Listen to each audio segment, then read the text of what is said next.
Hello! For those who do not know me, my name is Cherisha. I'm very new to video making, so bear with me. Anyways, a little update. I made a new YouTube channel for my photography and art, so if you'd like to follow me there, that'd be cool. If you don't, it's okay.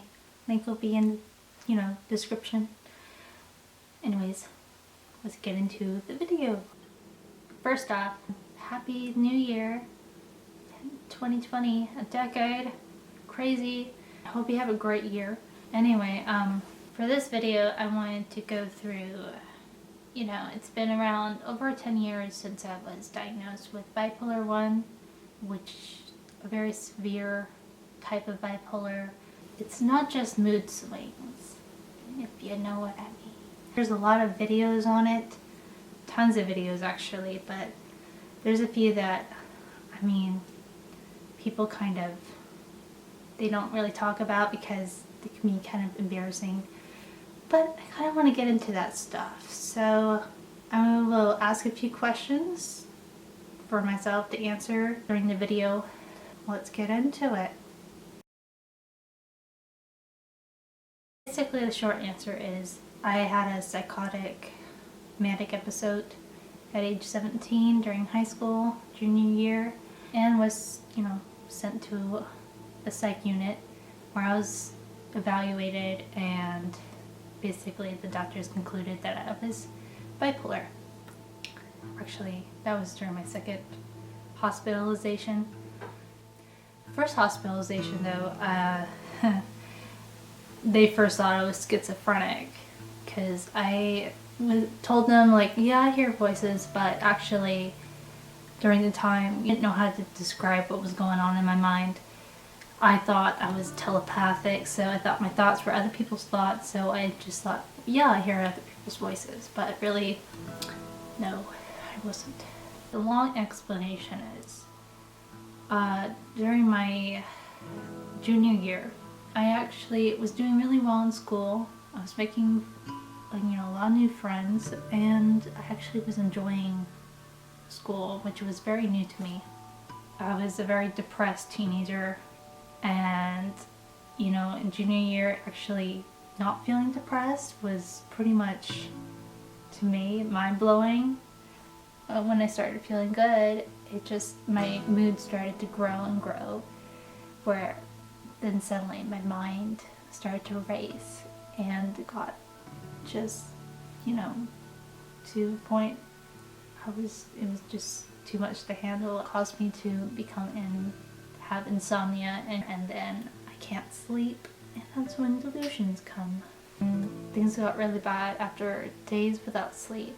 I started having very religious delusions, and I had a crush on somebody, and that also fed into my delusions, where I thought I was telepathic and I could speak to him telepathically. I thought God was gonna die on the October 10th and I had to take over.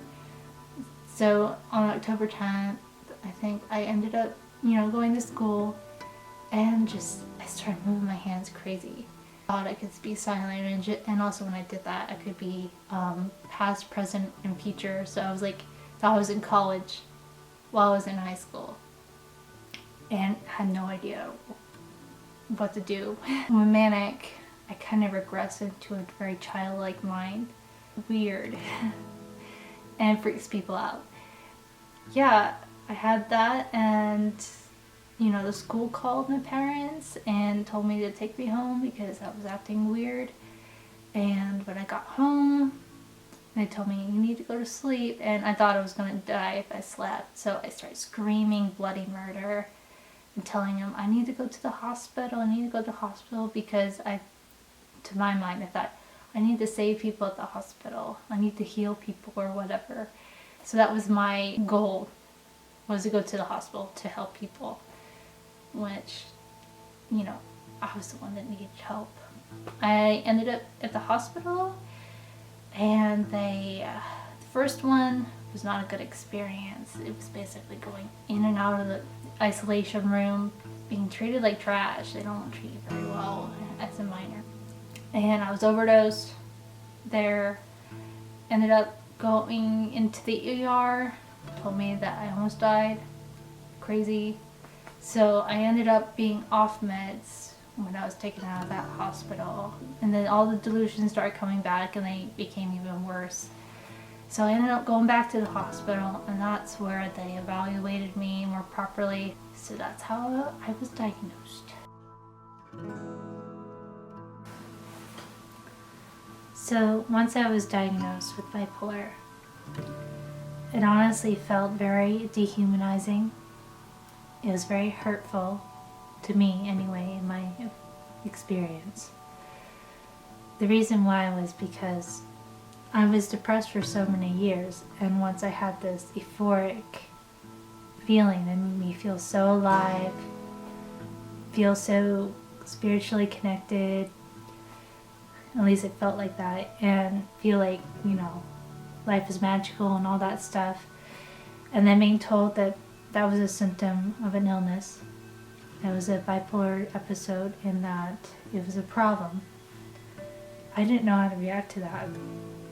A doctor telling you that so clinically without any real compassion, just like stating it as fact. What am I supposed to do with that? I mean, I don't know. I don't know how you process that. And then they go on and tell you, well, you'll have bipolar for the rest of your life. You'll be on medication for the rest of your life. There's no cure for it. And the best thing is that you'll learn how to cope with it. And to a 17-year-old mind, you just don't know how to react to that. You feel hurt, and you feel like you're just a less of a human being. And then I felt like I could not trust my own feelings ever again, because it was dangerous. That my emotions were dangerous, so they can't be trusted. So that caused me to just stop trusting myself, which in my own intuition, because I thought my whole feelings were invalid and they were just a part of my illness. I didn't know how to identify myself and my illness.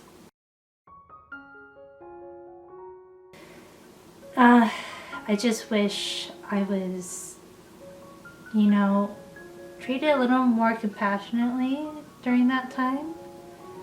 And I think during that time, stigma was a big thing. And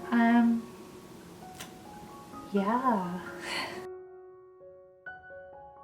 But throughout the years, I learned that I can trust myself with certain things, and that not all my feelings are a part of my illness.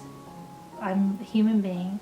They're feelings and they're valid, and I can rationalize things. This doesn't mean when I'm upset doesn't mean I'm completely irrational because I'm upset.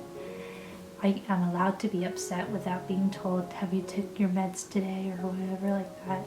And I learned to respect doctors' opinions and everything like that, but following my own intuition and making my own decisions. And sometimes my own decisions worked out best for me. Sometimes they haven't, sometimes they have. It's just life. Yep, that's my story. Hope you enjoyed. Thank you for watching. Hope it was somewhat educational, and thank you. Have a good day. Bye-bye.